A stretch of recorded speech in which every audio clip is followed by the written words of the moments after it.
మన ప్రభువును రక్షకుడైన యేసు క్రీస్తు అతి శ్రేష్టమైన నామాన్ని బట్టి ఈ ఉదయకాల హోసన్న దైవ సందేశాలనే కార్యక్రమం వింటున్నాం. దేవుని బిడ్డలను మీకు శుభం కలుగునగాక. అందరికీ వందనాలు. మీరంతా బాగున్నారా? దేవుని కృప మీకు తోడై ఉండునగాక. ఈ శుభవేళ దేవుని వాక్యం ద్వారా మరలా దీవించబడి బలపరచబడదాం.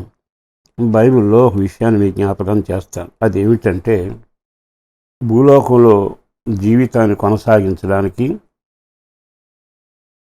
జీవనాన్ని కొనసాగించడానికి, పరిస్థితులను పరిష్కరించడానికి, మన గమ్యం చేరడానికి చాలా అవసరం అయి ఉన్నాయి. అవన్నీ వాడతాం.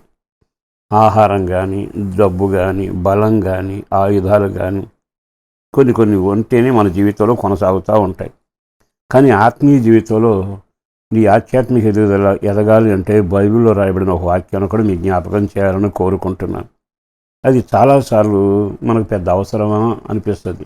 రెండోసారి అది మనకు అంతా ఉందలే అని అనిపిస్తుంది. అది ఏమిటంటే, తిమోతికి రాసిన 2వ పత్రిక 2వ అధ్యాయం 7వ వాక్యంలో, అన్ని విషయముల యందు ప్రభువు నీకు వివేకమును అనుగ్రహించును.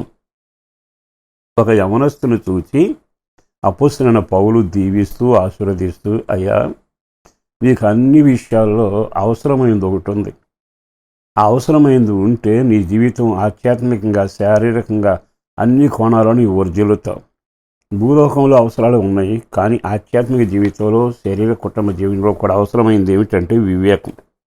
నా దేవుడు అన్ని విషయాల్లో నీకు వివేకం అనుగ్రహిస్తాడు అన్నాడు. అంటే వివేకం అంత అవసరమా? అవును. ఈ లోకంలో మనుషులతో మాట్లాడటానికి వివేకం కావాలి. మన కుటుంబాన్ని నడిపించుకోవడానికి వివేకం కావాలి. డబ్బు ఉంటుంది, కానీ వివేకం లేకపోతే? అందరూ ఉంటారు, కానీ ఆ కుటుంబాన్ని పరిపాలన విధానానికి వివేకం లేకపోతే?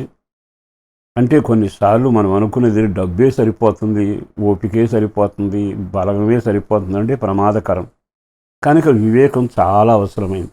ఈరోజు నేను మీకు చెప్పాలనుకున్న ఓ ప్రాముఖ్యమైన మాట ఏమిటంటే, నీవు ఆర్థికంగా కానీ, ఆధ్యాత్మిక కానీ, కుటుంబ పరంగా కానీ ఎన్ని సమస్యలు వచ్చినా వాటిలో మునిగిపోయి, కొట్టుకుపోయి, నా రాకింతే, నా వేదన అంటూ కలవరపడాల్సినంత అవసరం ఏమి ఉంటుందా? ఎందుకంటే దేవుడు నిన్ను దేవుని కంటే కొంచెం తక్కువనిగా చేశాడు.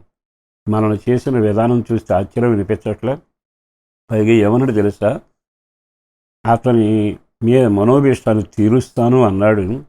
మహిమా ప్రభావంతో అతని కిరీటం పెడతాను అన్నాడు ఒక మనిషిని. అందుకే అంటున్నాడు, నా వివేకం నీకిస్తాను అని. కనుక దేవుని ద్వారా వివేకం పొందగలిగితే ఎన్ని సమస్యలు వచ్చినా చాలా తేలిగా పరిష్కారం చేసుకుని బయటికి వెళ్ళగలవచ్చు. ఒక్కోసారి ఆ వివేకం దేవుని దగ్గర బ్రతిమలాడి ప్రార్థన చేస్తుంది. కొన్నిసార్లు ఆ వివేకం చేసిన తప్పును ఒప్పుకునేట్టుగా చేస్తుంది. ఆ వివేకం ఉంటే సమయాన్ని, ఆరోగ్యాన్ని పాడుకోకుండా జాగ్రత్తగా, వివేకంగా ప్రవర్తించే కృపిస్తుంది. ఎన్ని చెప్పమంటారు? ఎన్ని చెప్పినా అన్ని విషయాలు వివేకం చాలా అవసరమైంది. ఈ ఉదయకాలం ఆ వివేకం నీకు, నీ పిల్లలకి, కుటుంబ సభ్యులందరికీ కలగాలని కోరుకుంటాను. ఆ వివేకం ఉంటే ఏ కోణంలోనే రాణిస్తావు, నీ ప్రతిభ కనబడుతుంది, అనేకుల మధ్యలో గుర్తింపు పొందుతావు. ప్రభు వివేకం చేత నింపబడితే ప్రజలు ఒక రోజున ఏమంటారు తెలుసా? అతను మహాజ్ఞానండి. బైబిల్లో వివేకంతో నింపబడిన దైవజనుడు ఇద్దరు కనపడతారు. ఒక అతని పేరు యోసేపు, మరొక అతని పేరేమో దానియేలు. వీరిద్దరూ రాజరకంలో ఉన్నారు, రాజా అనుభవాల్లో సాగారు, లక్షల మందిని నడిపించారు, అవసరాలు తీర్చారు. కానీ దేవుడు వాళ్ళకి ఇచ్చింది, ఎంత ప్రార్థన చేస్తేనో వాళ్ళకి ఆ వివేకం అనుగ్రహించబడింది. రాజుగారి కలలు వస్తే ఇద్దరూ కళ్ళకు అర్థం చెప్పగలిగారు. ఎంత వివేకం! కరువు వస్తే పరిష్కరించడానికి యోసేపు ఎంత వివేకంగా ప్రవర్తించాడు. ప్రియ దేవుని బిడ్డలారా, ఈ మాటలు విన్నాకైనా మనం డబ్బు కొరకు తహతహలాడతాం, పదవి కొరకు, మరో కార్యక్రమం కొరకు ఆరాటపడతాం. కానీ వివేకం కొరకు ప్రభు దగ్గర మోకరించి నువ్వు ప్రార్థన చేస్తే అది చిన్న ఉద్యోగమైనా, చిన్న వ్యాపారమైనా, చిన్న సమస్య అయినా, పెద్ద సమస్యను పరిష్కరించే జ్ఞానాన్ని ఆత్మ ద్వారా దేవుడు నీకు అనుగ్రహిస్తాడు. అట్టి ఆత్మచేత నీవు నింపబడితే ప్రతిదానిలో జయము చూస్తావు, మేలు దీవెన ఉంటుంది, కీడు నీకు దూరంగా ఉంటుంది, క్షేమం నీ వెంట వస్తూనే ఉంది. అట్టి కృప మీకు కలగాలను సేవకుడిగా కోరుకుంటూ, ఈరోజైనా ఆయన వైపు తిరిగి నీ వివేకం నాకు దయచేయి ప్రభు అని అడగండి. ప్రభు కార్యం చేస్తాడు. పరిశుద్ధులను ప్రేమముడి నా ప్రభు వందనాలయ అపారమైన నీ ప్రేమ కొరకు ధన్యవాదాలు. చేసిన మేలు కొరకు వందనాలు. చేయబోతున్న కార్యాల కొరకు వందనాలు. బిడ్డలను దీవించి జ్ఞాన వివేకాత్మతో నింపండి.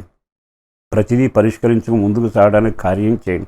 ఎంతైనా నమ్మదగిన దేవుడు, చాలినవాడు, సరిపోయినవాడు నీవు తప్ప కార్యం చేయగలిగిన వ్యక్తులు లేరయ్యా. కుటుంబ పరంగాను వాళ్ళ సౌఖ్యం, ఆరోగ్యం, బిడ్డల వివాహం, అలాగే పరీక్ష ఫలితం, కాలేజీ సీట్లు, అన్ని విషయాల్లో కార్యం. పిల్లల విషయంలో కూడా కృపను గ్రహించండి. పెద్దల ఆరోగ్య విషయంలో కార్యం చేసి రక్షణ భాగ్యంతో నడిపించి ప్రార్థనలో పెంచుమని యేసు పేరట వేడుతున్నాం తండ్రి. ఆమేన్.